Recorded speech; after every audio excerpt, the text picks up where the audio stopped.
नमस्कार। प्रस्तुत है आचार्य चतुरसेन शास्त्री जी के द्वारा लिखा हुआ उपन्यास वैशाली की नगर वधू का 17वां भाग। आगे बढ़ने के पहले जानते हैं पिछली भाग की कहानी। सोम चंपा दुर्ग पर कब्जा करने की योजना में असुर शंभ, जिसने असुरपुरी में उसकी सहायता की थी और सोम ने उसके प्राणों की रक्षा की थी, का सहारा लेता है। शंभ और उसके भट्ट को मछुआरे की सहायता से चंपा दुर्ग के दक्षिणी बुर्ज पर चढ़ाई करनी होगी। इधर सोम सेनापति भद्रिक के पास एक गुप्त पत्र लेकर आता है। भद्रिक उसे पत्र पढ़ने को कहते हैं। पत्र पढ़कर सोम के होश उड़ जाते हैं। पत्र सेनापति उदयी का है। उदयी ने भद्रिक को लिखा है कि आशा करती हूँ कि शीघ्र ही आपको महाराज कहकर संबोधित करूंगा। सम्राट ने श्रावस्ती पर चढ़ाई कर दी है और श्रावस्ती के महाराज प्रसेनजीत कौशाम्बीपति उदयन से उलझ रहे हैं। सम्राट इससे लाभ उठाना चाहते हैं। आपके चंपा में फंस जाने से मगध की रक्षा चिंतनीय हो गई है और आर्यवर्षकार भी कहीं गुप्त यात्रा पर चले गए हैं। यह अभियान मागध पर बहुत भारी पड़ सकता है, इसीलिए आर्यवर्षकार एक युक्ति कर गए हैं। सम्राट अम्बपाली से घनिष्ठता बढ़ाकर काश्यप की विषकन्या को अम्बपाली के आवास में प्रवेश कराना चाहता है, परंतु सम्राट ने यह आदेश दिया है कि उसका प्रयोग चंपाधिपति पर किया जाए। सेनापति भद्रिक सोम से कहते हैं कि उन्हें अम्बपालिका को संपूर्ण कूटनीति और विग्रह का केंद्र बना देना चाहिए। वह सोम से कहते हैं कि वो उनके महान प्रतिद्वंदी वर्षकार से नजदीकियां बढ़ाकर उनका विश्वास पात्र बन जाए। उन्होंने उदयी के लिए यह संदेश दिया है कि वह कुछ ऐसा करे जिससे आर्य वर्षकार स्वयं वैशाली जाएं और राजधानी में अकेले सम्राट ही रह जाए। इसके बाद वे सोम को चंपा दुर्ग फतेह करने का आशीर्वाद देकर प्रस्थान करने को कहते हैं। सोम, शंभ, अश्वजीत और कुल 20 योद्धा मजबूत रस्सी के सहारे बुर्ज पर पहुंच जाते हैं। अब सिंहद्वार के रक्षकों पर अधिकार करने की बारी थी, तो अश्वजीत का भाई बाहुक, जो बुर्ज पर पहरा देता है, वह असल में मगध का सेवक है। उसकी सहायता से सिंहद्वार के 16 रक्षकों को मद्यपान कराकर बेसुध करा दिया जाता है। अब सुनते हैं आगे की कहानी। अध्याय मृत्युपाश।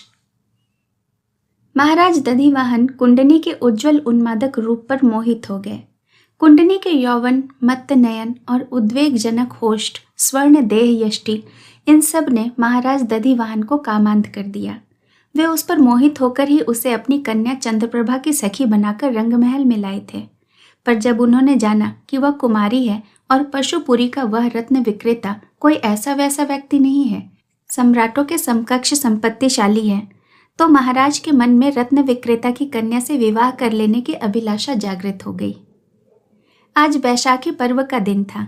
इस दिन महाराज की आज्ञा से कुमारी चंद्रप्रभा ने अपनी सखी कुंडनी के आतिथ्य में नृत्य पान गोष्ठी का आयोजन किया था। उसमें महाराज दधिवाहन ने भी भाग लिया था। अर्धरात्रि व्यतीत होने तक पान नृत्य गोष्ठी होती रही। कुमारी अस्वस्थ होने के कारण जल्दी ही शयनागार में चली गई। कुंडनी महाराज दधिवाहन का मनोरंजन करती रही। वह चषक पर चषक सुवासित मध्य महाराज को देती जा रही थी। अवसर पाते ही महाराज ने दासियों और अनुचरों को वहां से चले जाने का संकेत दिया। एकांत होने पर महाराज ने कहा, सुभागे कुंडनी, तुम्हारा अनुग्रह अनमोल है। देव तो इतना शिष्टाचार एक साधारण रत्न विक्रेता की कन्या के प्रति प्रकट करके उसे लज्जित कर रहे हैं। नहीं नहीं कुंडनी, तुम्हारे पिता के पास अलौकिक रत्न है, पर तुम सा एक भी नहीं। किंतु देव, आपके महल में एक से बढ़कर एक रत्न है। नहीं प्रिय कुंडनी, मुझे कहने दो, मैं तुम्हारा अधिक अनुग्रह चाहता हूं। देव की क्या आज्ञा है? कुंडनी प्रिय, मैं जानता हूं तुम अभी अदत्ता हो। क्या तुम चंपा की अधीश्वरी बनना पसंद करोगी? कुंडनी ने हंसकर कहा, तो देव, मुझे पट्ट राजमहिषी का कोप भाजन बनाया चाहते हैं। लीजिए एक पात्र, परंतु अनुग्रह सहित। कैसा अनुग्रह देव? इसे उच्छिष्ट कर दो प्रिय। अपने मधुर अधरों से एक अणु का रस इसमें मिला दो। प्रिय कुंडनी, बस एक अणु रस। यह चंपाधिपति की मर्यादा के विपरीत है देव। चषक लीजिए, अभी मैं आपको कला नृत्य का अभिनय दिखाऊंगी। तो यही सही प्रिय कुंडनी, तुम्हारा नृत्य भी दिव्य है। कुंडनी ने चषक महाराज के मुंह से लगाकर नृत्य की तैयारी की। धीरे धीरे उसके चरणों की गति बढ़ने लगी। महाराज दधिवाहन स्वयं मृदंग बजाने लगे। कुंडनी ने प्रत्येक सम पर महाराज के निकट चुंबन निवेदन करना प्रारंभ कर दिया और हर बार उस दुष्प्राय चुंबन को प्राप्त न कर सकने पर चंपाधिपति अधीर हो गए। नृत्य की गति बढ़ती गई और मृदंग का गंभीर भाव उस टूटती रात में एक उन्मत्त वातावरण उत्पन्न करने लगा। उस एकांत रात में अनावृत सुंदरी कुंडनी की मनोरम देह नृत्य की अनुपम शोभा विस्तार कर रही थी और काम वेग से महाराज दधिवाहन के रक्त की गति असंयत हो गई थी। कुंडनी ने अपनी चोली से थैली निकाली और उसमें से महानाग ने अपना फन निकालकर कुंडनी के मुंह के साथ नृत्य करना प्रारंभ किया। महाराज दधिवाहन एक बार भीत हुए, परंतु मध्य के प्रभाव से वे असंयत होकर मृदंग बजाते रहे। उनका सारा शरीर पसीने से लथपथ हो गया, परंतु कुंडनी की चरण गति अब दुर्धर हो रही थी। इसी समय उसने अपने अधरों पर दंश लिया। नागराज कुंडनी का अधर चुंबन कर शांत भाव से उसी बहुमूल्य थैली में बैठ गए। विष की ज्वाला से कुंडनी लहराने लगी। नृत्य से थकित और दंश से विवश और उसकी पुष्पाभरण भूषित सुरभित देह यष्टि धीरे धीरे महाराज दधिवाहन के निकट और निकट आकर नृत्य की न्यूनतम कला का विस्तार करने लगी। विलास और श्रृंगार का उद्दाम भाव उसके नेत्रों में आ व्यापा। महाराज दधिवाहन ने मृदंग फेंक कर कुंडनी को आलिंगन पाश में कस लिया और कुंडनी फूलों के ढेर की भांति महाराज दधिवाहन के ऊपर झुक गई। महाराज दधिवाहन ने जो ही कुंडनी का अधरोष्ट चुंबन किया तो ही वह तत्काल मृत होकर पृथ्वी पर गिर गए। कुंडनी हाँफते हाँफते एक ओर खड़ी होकर उनके निष्प्राण शरीर को देखने लगी। अध्याय पलायन। इसी समय एक अग्निवाण वहां आकर गिरा। उसमें से अति तीव्र लाल रंग का अग्नि स्फुलिंग निकल रहा था। उससे क्षण भर में ही सुसज्जित कक्ष में आग लग गई। बहुमूल्य कौशेय, उपाधान, पट्टवासक और मणि जड़ित साज सज्जाएं सब जलने लगी। देखते देखते 1, 2, 3 फिर अनेक अग्निवाण रंग महल के विविध स्थलों पर गिर गिर कर आग लगाने लगा। महल धाएं धाएं जलने लगा। अंतःपुरी में भीषण कोलाहल खड़ा हुआ। मार काट, शस्त्रों की झनकार, स्त्रियों के चित्कार और योद्धाओं की हुंकार से दिशाएं भर गई। बहुत से सैनिक इधर उधर दौड़ने लगे। कुंडनी ने महाराज दधिवाहन के पार्श्व में पड़ा खड्ग उठा लिया और एक कौशेय से कसकर अंग लपेट लिया। इसी समय रक्त से भरा खड्ग हाथ में लिए सोम ने आकर कहा, कुंडनी शीघ्रता करो, एक क्षण विलंब करने से भी राजनंदिनी की रक्षा नहीं हो सकेगी। तुम उन्हें लेकर गुप्त द्वार से अश्वशाला के पार्श्व भाग में भाग जाओ। वहां अश्व सहित शंभ है। तुम सीधे श्रावस्ती की मार्ग पकड़ना। मेरी प्रतीक्षा में रुकना नहीं। अपना कार्य पूर्ण कर मैं कहीं भी मार्ग में मिल जाऊंगा। कुंडनी ने एक क्षण भी विलंब नहीं किया। वह राजनंदिनी के शयन कक्ष की ओर दौड़ी। चारों ओर धुआं और अंधकार फैला हुआ था। राजकुमारी अकस्मात नींद से जागकर आकस्मिक विपत्ति से त्रस्त होकर शयन के द्वार पर अपने शयन काल के असंपूर्ण परिधान में ही विमूढ़ खड़ी रही। कोई दासी, चेटी, कंचुकी या प्रहरी वहां नहीं था। कुंडनी को देखकर कुमारी दौड़कर उससे लिपट गई। उसने कातर कंठ से कहा, क्या हुआ अला? यह सब क्या हो रहा है? दुर्भाग्य राजनंदिनी, दुर्ग पर शत्रुओं का अधिकार हो गया है और वे अंतःपुर में घुस आए हैं। महाराज दधिवाहन मारे गए हैं। प्राण लेकर भागो राजकुमारी। राजकुमारी को काठ मार गया। उसके मुंह से एक शब्द भी नहीं निकला। वह जड़वत आंखें फाड़ फाड़ कर कुंडनी की ओर देखती रही। कुंडनी लपकती हुई भीतर गई, एक उत्तरवासक उठा लाई और उसे कुमारी के शरीर पर लपेटते हुए बोली, साहस करो हला, अभी गुप्त द्वार तक कदाचित शत्रु नहीं पहुंचे हैं। आओ हम भाग निकलें। अब एक क्षण भी विलंब घातक होगा। एक प्रकार से वो उसे घसीटती हुई सी गुप्त द्वार से बाहर ले आई। बाहर आकर उसने देखा अंतःपुर में बड़ी बड़ी आग की लपटें उठ रही हैं। चारों ओर योद्धा हाथों में मशाल लिए दौड़ रहे हैं। घायलों का अंतर्नाद और मार काट का घमासान बढ़ रहा है। राजकुमारी ने अश्रुपूरित नेत्रों से देखकर कुछ कहना चाहा, पर शब्द उसके होठ से निकल नहीं सके। होठ केवल कांप कर रह गए। उसका अंग भी बेत की भांति कांप रहा था। कुंडनी ने उसे अपने और निकट करके ढाढ़स दिया। इसी समय शंभ ने ओट से निकलकर अश्व उपस्थित किए। कुंडनी का प्रिय अश्व धूम्रकेतु और 2 ऊंची रास के अश्व तैयार थे। कुमारी को कुंडनी ने सहायता देकर धूम्रकेतु पर सवार कराया और स्वयं अश्व पर सवार होकर राजमार्ग पर आ गई। उसने कहा, जमकर बैठना कुमारी, हमें द्रुत गति से भागना होगा। राजकुमारी ने शोकपूरित स्वर में कहा, किंतु हम जाएंगे कहाँ? जहाँ आपके मित्र हों। क्या तुम्हारे पिताजी हमारी रक्षा नहीं कर सकेंगे? कौन जाने वे निरापद भी हैं या नहीं। किंतु मैंने तुम्हें उनसे अपनी सुरक्षा में लिया था। यह सब इन बातों पर विचार करने का नहीं है। किंतु तुम मेरे लिए विपत्ति में पड़ोगी सखी। कुमारी की आंखों से झरझर आंसू बह चले। कुंडनी ने कहा, मैं प्राण देकर भी इस विपत्ति में तुम्हारी रक्षा करूंगी राजकुमारी। परंतु हम निरीह अबला। क्यों? यह सेवक और वो मेरा दास, वह कहाँ है? मार्ग में मिल जाएगा। मुझे आशा है हमारी सहायता को उसने यह सेवक भेजा है। उस पर विश्वास किया जा सकता है सखी? कुमारी के प्रश्न पर कुंडनी की आंखें भी गीली हो गई। उसने कहा, यह खड्ग ले लो राजकुमारी। और तुम? मेरे पास दूसरा शस्त्र है। शंभ, तुम सावधानी से हमारे पीछे चलो। तो कुमारी, क्यों ना हम श्रावस्ती चलें?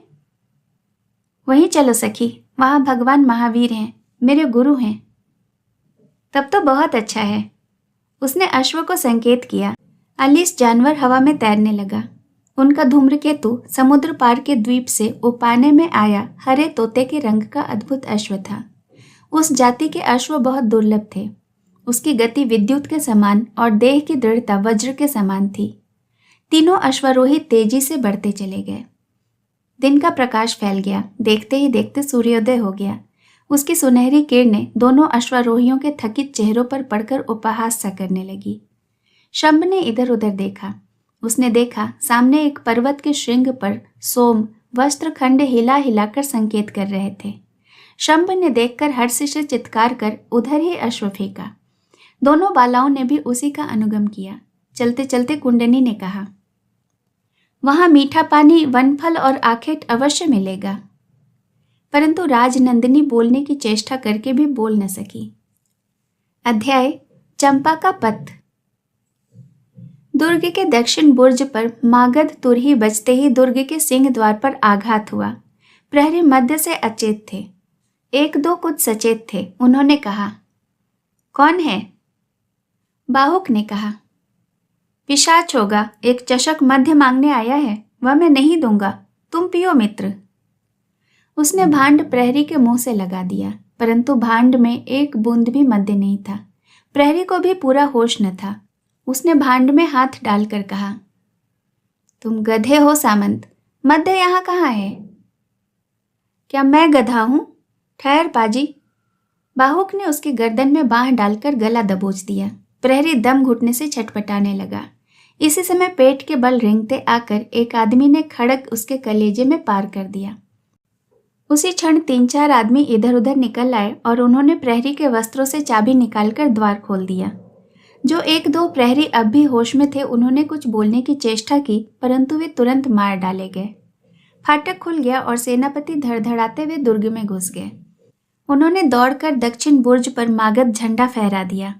क्षण भर में ही मार काट मच गई, परंतु जो ही महाराज दधिवाहन का मृत शरीर लाकर चौगान में डाला गया, चंपा के सैनिकों के छक्के छूट गए। इसी समय पूर्व में सफेदी दिखाई दी और उसी के साथ चंपा में विद्रोह के लक्षण दिख पड़ने लगे। सूर्योदय होते ही विद्रोहाग्नि फूट पड़ी। सैकड़ों नागरिक जलती मशालें और खड़ग लेकर नगर में आग लगाने और लोगों को मारने काटने लगे। हाट, वीथी और जनपद सभी बंद हो गए। चंपा जय हो गया। एक दिन व्यतीत होते होते दुर्ग और नगर सर्वत्र मगध सेनापति चंद्रभद्रिक का अधिकार हो गया। उन्होंने एक ढिंढोरा पिटवाकर प्रजा को अभय दिया तथा नई व्यवस्था कायम की। अब उन्हें सोम का स्मरण हुआ। उन्होंने सोमप्रभ को बहुत ढूंढा, परंतु सोमप्रभ का उन्हें पता नहीं लगा। कुमारी चंद्रप्रभा का भी कोई पता नहीं लगा। राजकुल की अन्य स्त्रियों का समुचित प्रबंध कर दिया गया। महाराज दधिवाहन का मर्यादा के अनुरूप अंतिम संस्कार किया गया। अध्याय वादरायण व्यास। वैशाली के ठीक ईशान कोण पर, लगभग वैशाली और राजगृह के अर्धमार्ग में, पाटलिपुत्र से थोड़ा पूर्व की ओर हटकर गंगा के उपकूल पर एक बहुत प्राचीन मठ था। वह मठ वादरायण मठ के नाम से प्रसिद्ध था। उस मठ की बड़ी भारी प्रतिष्ठा थी। देश देशांतर के सम्राटों और सामंतों के समय समय पर अर्पित ग्राम, सुवर्ण और गौ तथा भू संपत्ति से मठ बहुत संपन्न था। राजा और सभी जनों का वहां नित्य आवागमन बना रहता था। मठ की ख्याति और उसकी प्रतिष्ठा जो दिगंतर फैल रही थी, उसका कारण भगवान वादरायण व्यास थे, जो इस मठ के गुरुपद थे। उनके चरणों में बैठकर देश देशांतर के वटुक विविध विद्याओं का अध्ययन करते और ज्ञान संपदा से परिपूर्ण होकर अपने देशों को लौटते थे। भगवान वादरायण कब से मठ के अधीश्वर हैं यह कोई नहीं जानता, न ही कोई यही कह सकता है कि उनकी आयु कितनी है। वे आज जैसे हैं वैसे ही लोगों ने न जाने कब से उन्हें देखा है और देखते आ रहे हैं। भगवान वादरायण धवल कौशेय धारण करते हैं। उनके सिर और दाढ़ी के बाल अति शुभ्र चांदी के समान हैं, जो उनके गौरवर्ण तेजस्वी मुखमंडल पर अत्यंत शोभायमान प्रतीत होते हैं। उनकी संपूर्ण दंत पंक्ति बहुमूल्य मुक्तापंक्ति के समान शोभित है। उनका अनवरत मृदु मंद हास्य शरद कौमुदी से भी शीतल और तृप्तिकारक है। वे बहुत कम शयन करते हैं, अपराह्न में केवल एक बार आहार करते हैं। आज तक किसी ने उन्हें क्रुद्ध होते नहीं देखा। उनका पांडित्य अगाध है, उनकी विचारधारा असंदिग्ध, उनकी दार्शनिक सत्ता लोकोत्तर है। वे महासिद्ध त्रिकालदर्शी महापुरुष विख्यात हैं। उनका कद लंबा, देह दुर्बल किंतु बलिष्ठ, नासिका उन्नत, ललाट प्रशस्त, नेत्र मांसल, स्निग्धा और महातेजवान है। उनमें भूत दया, दिव्य ज्ञान और समदर्शीपन की स्निग्धता धारा निरंतर बढ़ती रहती है। कोई उन्हें भगवान वादरायण कहते हैं, कोई केवल भगवान कहते हैं, किंतु बहुत जन उन्हें कोई संबोधन ही नहीं करते। वे उन्हें देखकर संप्रभ पीछे हट जाते हैं अथवा पृथ्वी पर गिरकर प्रणिपात करते हैं। वे दोपहर रात रहते शैया त्याग देते हैं और गर्भगृह में जाकर समाधिस्थ विराजते हैं। फिर उषा का उदय होने पर मठ के अंतराल में आकर प्रहर दिन चढ़े तक बटुकों को ज्ञान दान देते हैं। इसके बाद व्याघ्र चर्म पर बैठकर सर्वसाधारण को दर्शन देते तथा उनसे वार्तालाप करते हैं। मध्याह्न होने पर वे आवश्यक मठ प्रबंध संबंधी व्यवस्थाओं की आज्ञाएं प्रचारित कराते और फिर अंतरायण में जाकर विराजते हैं। उस काल वे शास्त्र लेखन तथा अदृश्य गणना करते हैं अथवा किसी महत्वपूर्ण विषय पर विचार गवेषणा करते हैं। भगवान वादरायण के इस नित्य विधान में कभी किसी ने व्यतिक्रम होते नहीं देखा, न कभी वे रोगी, पीड़ित, थकित तथा क्लांत देखे गए। ऐसे ये भगवान वादरायण व्यास थे, जिनकी ख्याति उन दिनों दिगंत में फैली हुई थी। भादों का संध्या काल था। आकाश पर काली घटाएं छा रही थीं। गंगा का विस्तार सागर के जैसा हो रहा था। उस पार दूर तक जल ही जल दिख पड़ता था। लता गुल्म सब जलमग्न हो गए थे। वृक्ष आधे जल में डूबे दूर से लता गुल्म जैसे प्रतीत होते थे। अभी दिन का थोड़ा प्रकाश शेष था। बटुकगण संध्या अग्निहोत्र कर चुके थे। भगवान वादरायण मठ के पश्चिम ओर प्रांत भाग में एक ऊंचे शिलाखंड पर खड़े भागीरथी गंगा का विस्तार देख रहे थे। उन्हीं के निकट एक ब्रह्मचारी युवा विनम्र भाव से खड़ा था। ब्रह्मचारी की आयु 30-32 के वर्ष की थी। उसकी छोटी सी काली दाढ़ी ने उसके तेजस्वी मुख की दीप्ति को और भी बढ़ा दिया था। उसका बलिष्ठ अंग कह रहा था कि वह ब्रह्मचारी असाधारण शक्ति से संपन्न है। भगवान वादरायण बोले, सौम्य मधु, गंगा का विस्तार तो बढ़ता ही जाता है। उस ओर के जो ग्राम डूब गए थे वहां उपयुक्त सहायता भेज दी गई है ना? ब्रह्मचारी ने विनयवत होकर कहा, भगवान के आदेश के अनुसार 200 नावें कल ही भेज दी गई थी। वे अपना कार्य कर रही हैं। औषध और अन्न वितरण भी हो रहा है और पीड़ित क्षेत्र के स्त्री पुरुष एवं वृद्धों को सर्वप्रथम उठा उठाकर रक्षा क्षेत्रों में पहुंचाया भी जा रहा है। किंतु यह क्या पर्याप्त है मधु? पर्याप्त तो नहीं भगवान, परंतु अभी और व्यवस्था नहीं हो सकी है। हमारी बहुत सी नौकाएं बह भी तो गई हैं। फिर मांझियों की भी कठिनाई है। प्रातःकाल और 100 नावें जा रही हैं। यह अच्छा है, परंतु चिकित्सा और खाद्य सामग्री क्या प्रचुर मात्रा में है? जी हाँ भगवान, परंतु चिकित्सकों की कमी है। फिर भी रक्षण क्षेत्र में सर्वोत्तम चिकित्सा की व्यवस्था है। व्यवस्था तो विदप क्षेत्रों में भी होनी चाहिए मधु। ये सभी ग्रामवासी अति निरीह हैं और इस बार तो उनका घर बार धन धान्य सभी बह गया। क्यों, है ना? भगवान वादरायण की वाणी करुणा से आर्द्र हो गई। ब्रह्मचारी ने कहा, सत्य है, परंतु भगवान, वैशाली और राजगृह से चिकित्सक बुलाए गए हैं। उनके आने पर सब व्यवस्था ठीक हो जाएगी और बाढ़ का जल घटते ही मठ की ओर से उनके घर द्वार निर्माण करने एवं बीज देने की यथावत व्यवस्था भी हो जाएगी। ऐसा ही होना चाहिए। परंतु क्या गणपति को तुमने सहायता के लिए नहीं लिखा? ये ग्राम तो वज्जीगण ही के है ना? जी हाँ भगवान, लिख दिया है। आशा है उपयुक्त सहायता भी मिल जाएगी। भगवान वादरायण हर हर करते गंगा की अपरिसीम धारा को देखते रहे।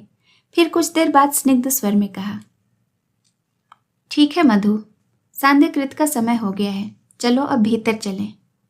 परंतु मधु, आज एक संभ्रांत अतिथि आने वाले हैं। वे गंगा की राह आएंगे या राजमार्ग से, यह कहा नहीं जा सकता। दोनों ही मार्ग अगम्य हैं, परंतु वे आएंगे अवश्य। तुम उनकी प्रतीक्षा करना और उनके विश्राम आदि की यत्न से सम्यक व्यवस्था कर देना तथा उषा काल में उन्हें मेरे गर्भगृह में ले आना। बटुक ने मस्तक नवाकर आदेश ग्रहण किया। फिर आगे आगे भगवान वादरायण व्यास और पीछे पीछे वह ब्रह्मचारी दोनों ही मठ की ओर चल दिए। अध्याय सामान्य अतिथि। संध्याकृत समाप्त हुआ। भगवान वादरायण गर्भगृह में चले गए। ब्रह्मचारी उन्हें गर्भगृह के द्वार तक पहुंचाकर पाद वंदन करके प्रांगण में लौट आया। अन्य वटुक भी अपने अपने स्थानों को लौट गए। पार्षद गण इधर उधर दौड़ धूप करके अपना अपना काम करने लगे। अनावश्यक दीप बुझा दिए गए। अपना कार्य समाप्त करके पार्षद गण भी विश्राम के लिए चले गए। केवल वही तरुण ब्रह्मचारी प्रांगण में रह गया।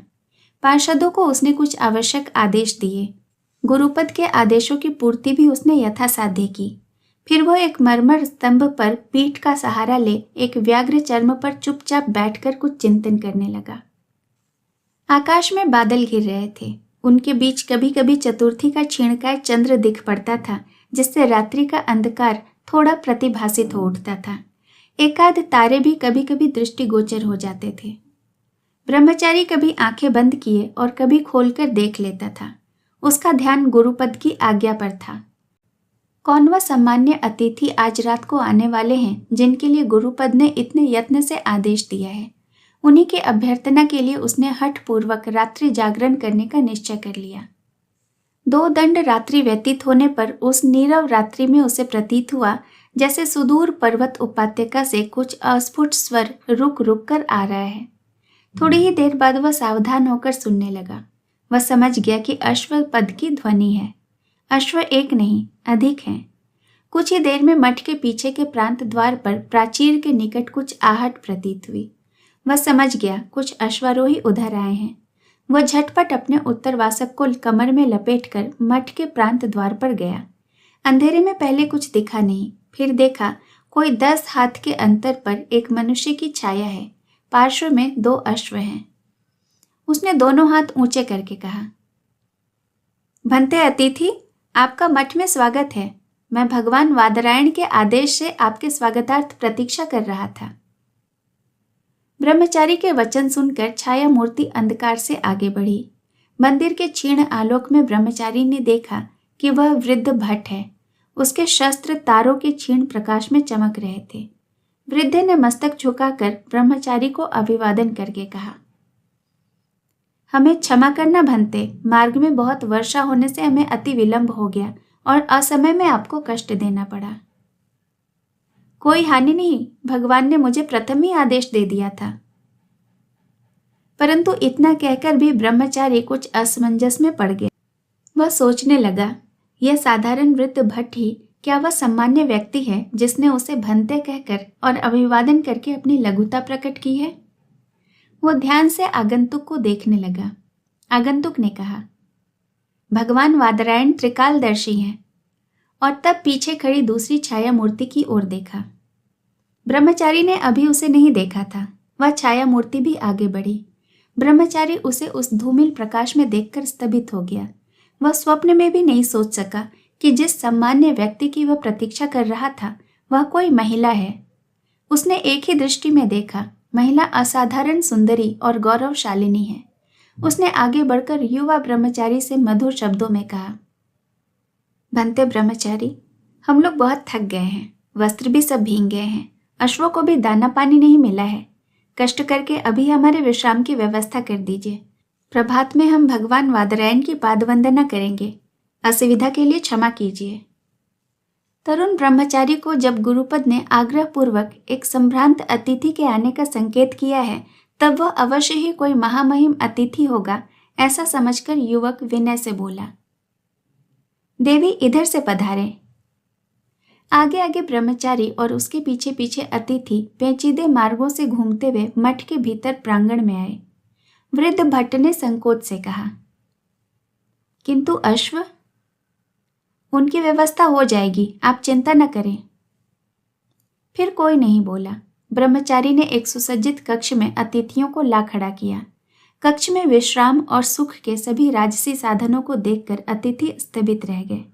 महिला ने मृदु मंद हास्य से कहा, भगवान वादरायण का ऐसा वैभव?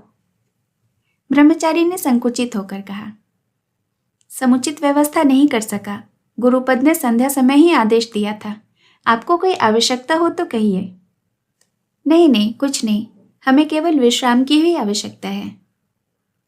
तो देवी सुख से विश्राम करें। थोड़ा गर्म दूध और हविष्यान्न मैं अभी भिजवाता हूं। साधु ब्रह्मचारी, किंतु भगवान वादरायण को हमारे आगमन की सूचना होनी आवश्यक है। उसकी आवश्यकता नहीं, भगवान का आदेश है। कल उषा काल में गुरुपद के आपको दर्शन होंगे। मैं स्वयं आपको गर्भगृह में ले जाऊंगा। जैसे भगवान वादरायण की इच्छा। तो अब हम विश्राम करेंगे। ब्रह्मचारी विनय से मस्तक झुकाकर मठ के बाहरी प्रांगण की ओर धीरे धीरे अग्रसर हुआ। मठ के बाहरी प्रांगण में सन्नाटा था। वह प्रांगण को पार करता हुआ विश्राम के लिए अपनी कुटिया की ओर मठ के उत्तर प्रांत से जा रहा था। मठ के उत्तर द्वार पर पीठिका के निकट एक एकांत स्थान पर उसकी कुटिया थी। वहां जाने के लिए उसे विस्तृत संपूर्ण प्रांगण, अंतर्भूमि और बाहरी विस्तृत भूभाग पार करना पड़ा। अभी केवल 2 स्थूल दीप बाहरी दीपाधारों में जल रहे थे। उन्हीं के प्रकाश में उसने देखा, उत्तर द्वार के सम्मुख बड़ी पौर के निकट एक मनुष्य मूर्ति दीप स्तंभ के नीचे खड़ी है। प्रथम उसे भ्रम हुआ, फिर निश्चय होने पर उसने तनिक निकट जाकर पुकारा, कौन है? उत्तर संक्षिप्त मिला, अतिथि। ब्रह्मचारी ने बिल्कुल निकट जाकर देखा। अतिथि असाधारण है। वो एक दीर्घकाय, बलिष्ठ और गौरवर्ण पुरुष है। उसकी मुखाकृति अति गंभीर, आकर्षक और प्रभावशाली है। उसकी बड़ी बड़ी आंखों से शक्ति का स्रोत बह रहा है। उसके वस्त्र बहुमूल्य हैं। उष्णीय की मणि उस अंधकार में भी शुक्र नक्षत्र की भांति चमक रही है। कमर में एक विशाल खड़ग है और हाथ में एक भारी बर्छा। खड़ग पर मणि माणिक के जड़े हैं जो उस अंधकार में भी चमक रहे हैं। वह थकित भाव से अपने बर्छे का सहारा लिए हुए खड़ा है। देखकर ब्रह्मचारी 2 कदम पीछे हट गया। फिर सभ्रम आगे बढ़कर उसने कहा, भंते, मैं आपकी क्या सेवा कर सकता हूं? मुझे रात्रि व्यतीत करने को थोड़ा स्थान चाहिए और यदि थोड़ा गर्म दूध मिल जाए तो अति उत्तम। ब्रह्मचारी कुछ असमंजस में पड़कर बोला, किंतु इस समय उपयुक्त नहीं, आयुष्मान, शिष्टाचार की कोई आवश्यकता नहीं। भगवान वादरायण के पुनीत स्थान में सब उपयुक्त है। तब आप मेरी कुटिया में आइए। और बातचीत नहीं हुई। कुटी में आकर ब्रह्मचारी ने दीप जलाया। इस बार उसने फिर अतिथि को देखा। अपनी क्षुद्र एवं दरिद्र कुटिया में इस अतिथि के लाने के कारण वह संकुचित हो गया। कुटिया बहुत ही छोटी थी। उसके बीच में एक काष्ठ फलक पर कृष्णा जिन बिछा था। एक भद्रपीठ पर जल का पात्र, थोड़ी पुस्तकें और 1-2 आवश्यक वस्तुएं ही वहां थीं। हाँ, प्रक्युंड में 2 उत्तम धनुष और एक विशाल बरखा तथा कई उत्कृष्ट खड़ग लटक रहे थे। अतिथि ने क्षण भर में ही दृष्टि घुमाकर सारी कुटिया और वहां की सारी सामग्री को देख डाला। फिर हंसकर कहा, अच्छा, तो यह तुम्हारी ही कुटी है आयुष्मान? जी हाँ बनते। और ये पुस्तकें, कृष्णा जिन? यह सब मेरे उपयोग की हैं।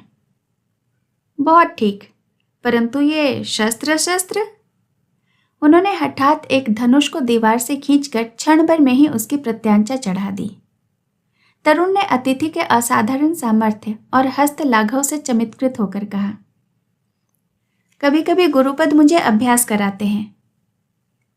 साधु आयुष्मान, इसकी कभी आवश्यकता पड़ सकती है। उन्होंने रहस्यपूर्ण हाथ से होठों पर लाकर धनुष को दीवार पर टांग दिया। तो मैं इस कृष्ण जिन पर विश्राम करूंगा, किंतु तुम? मेरे लिए बहुत व्यवस्था है बंते। इस पात्र में दूध है और सूखा हुआ कौशेय प्रवार और कौजव खूंटी पर है। ठीक है आयुष्मान, किंतु तुम्हारा नाम क्या है? माधव भंते, किंतु गुरुपद मुझे मधु कहते हैं। तो मैं भी यही कहूंगा, मधु आयुष्मान। अब मैं विश्राम करूंगा। क्या भगवत पाद में निवेदन करना होगा? नहीं नहीं, प्रभात में देखा जाएगा।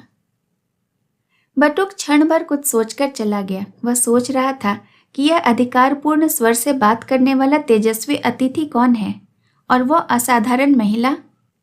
आज दो महाग्र अतिथि मठ में आए हैं, परंतु गुरुपद ने तो एक का ही संकेत किया था। वह संकेत किसके प्रति था? बहुत देर तक बटुक विचार करता रहा। फिर वह अलिंद के एक स्तंभ का ढांसना लगाकर सो गया। शेष कहानी अगले भाग में। कहानी सुनने के लिए आपका बहुत बहुत धन्यवाद।